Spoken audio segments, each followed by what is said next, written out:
confiscate their coats. Fought for and gained that you're going to need more than one election to turn it around. We've called this march on 4 non-negotiable issues: voting rights, criminal justice and police reform, equal and fair economic justice, and the Affordable Care Act.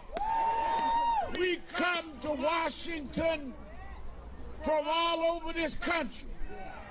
They're going to lie tomorrow and say it wasn't but 200 of us, but look at this crowd in the rain.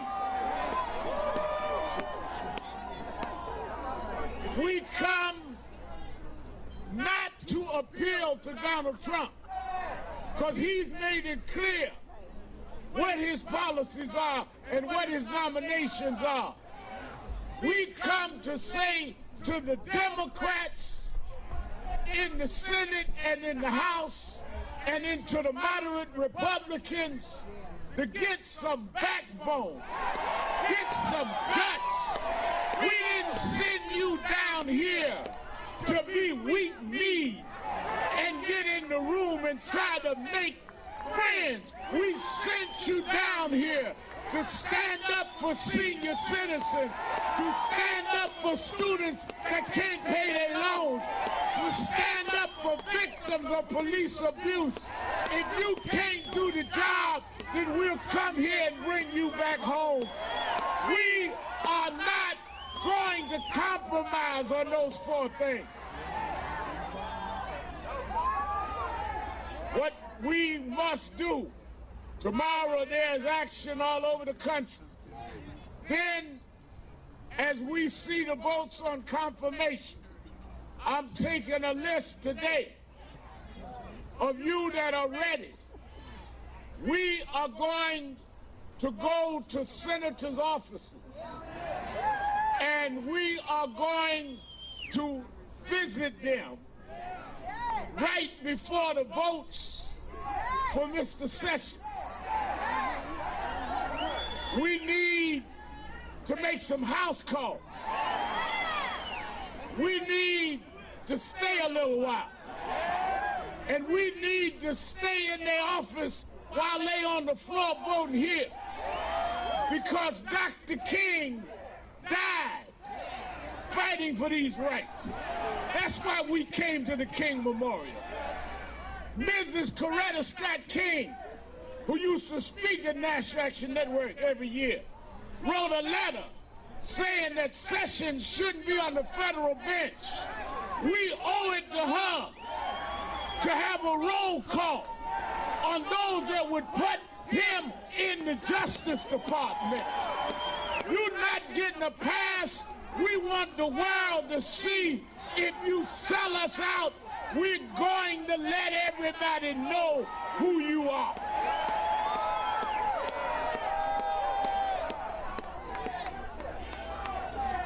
When we look at the fact that in the confirmation hearing,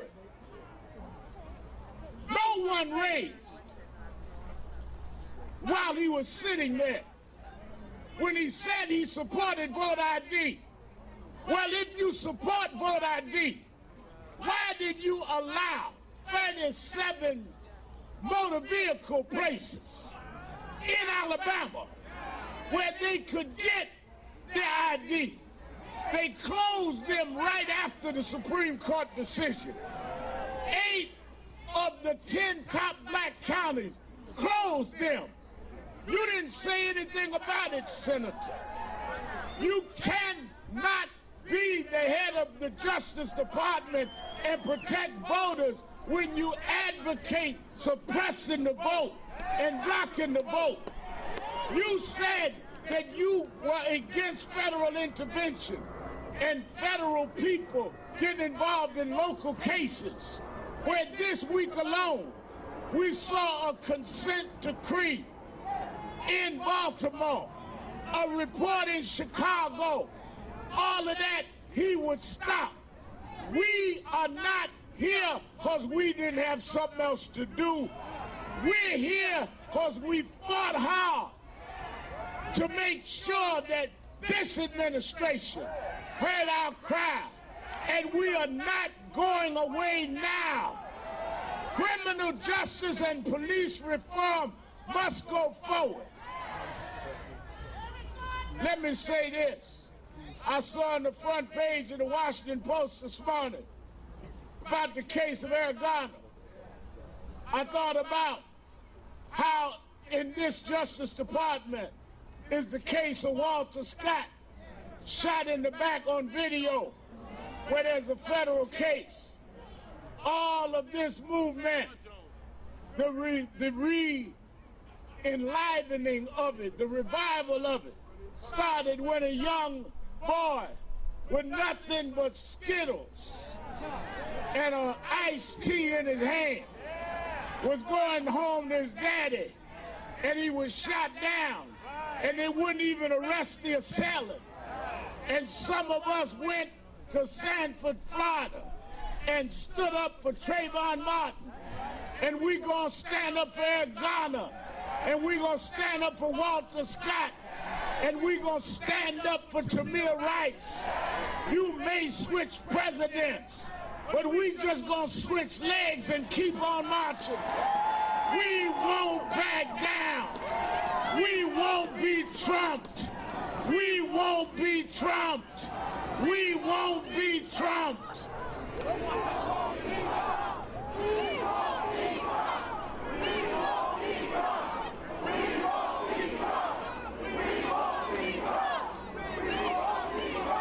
I want you to join me in welcoming to the stage the courageous face of these movements, the mother of Trayvon Martin, Sabrina Fulton, the mother of N.A.N, Gwen Carr, and the brother Walter Scott. They came and marched with us today. We will not be moved.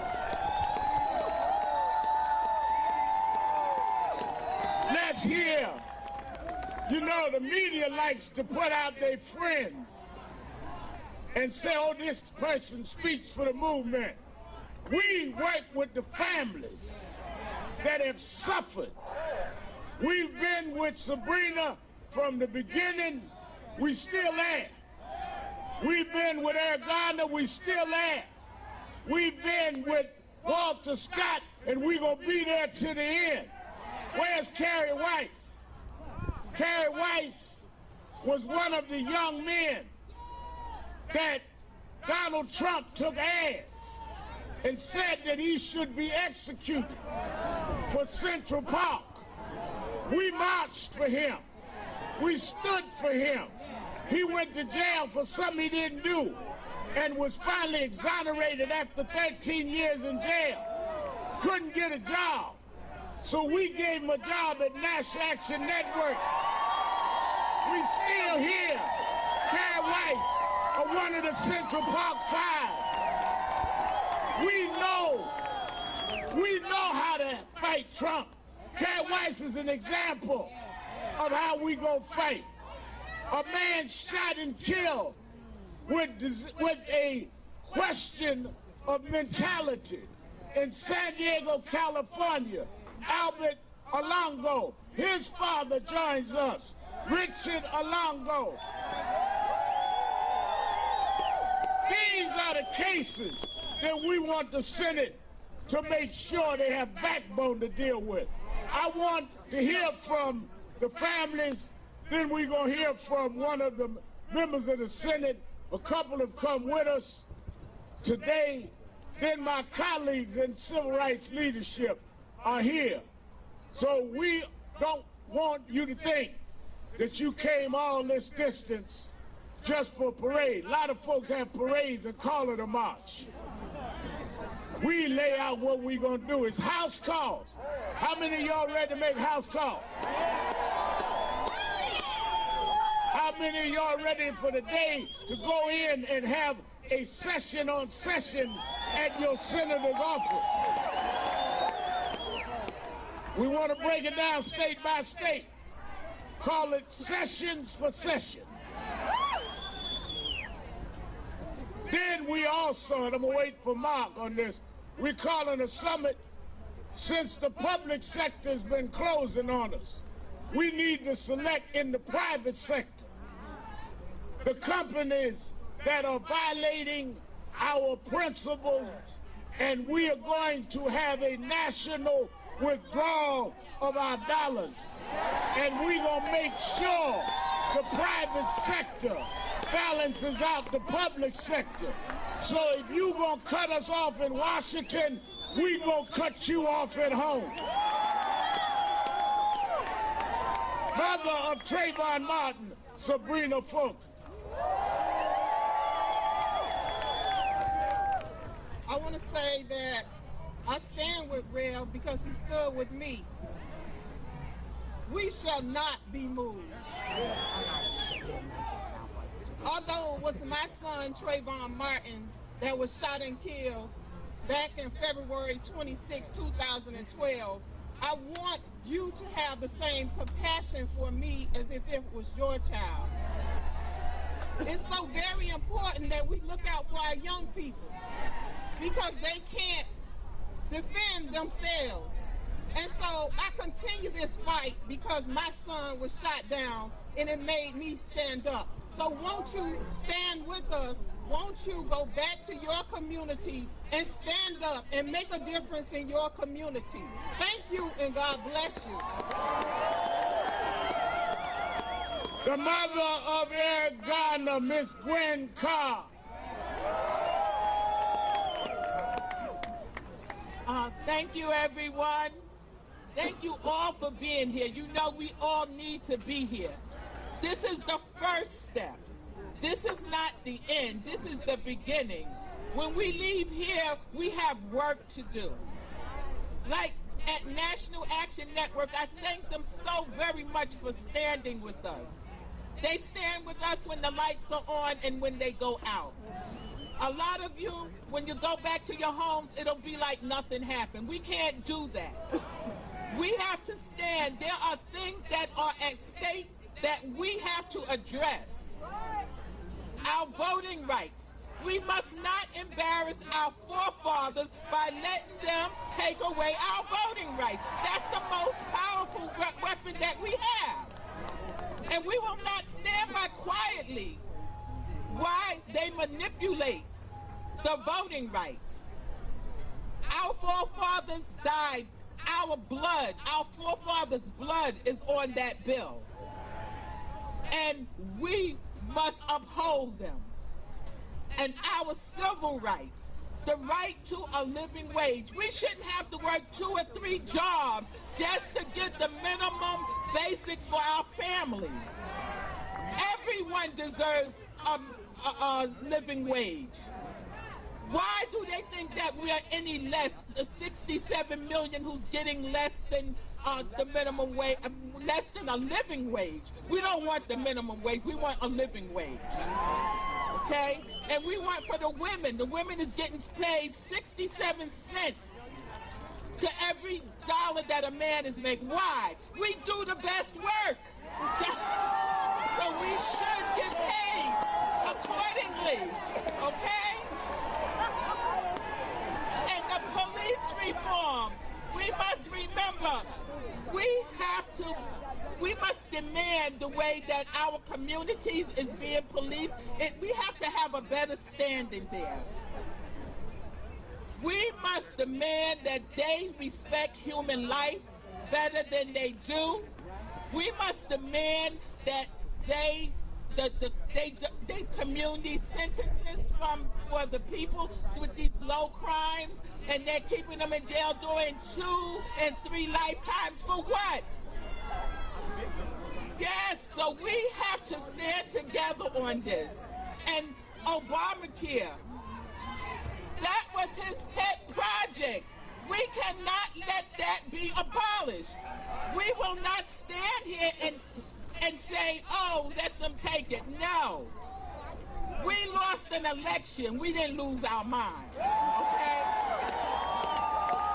So we're going to stand up we're going to push back, and we're going to tell our senators, our councilmen, the minorities, you stand with us if you want our vote. All right? And I thank y'all so much. We all saw the video of Walter Scott. Man shot in his back, running away.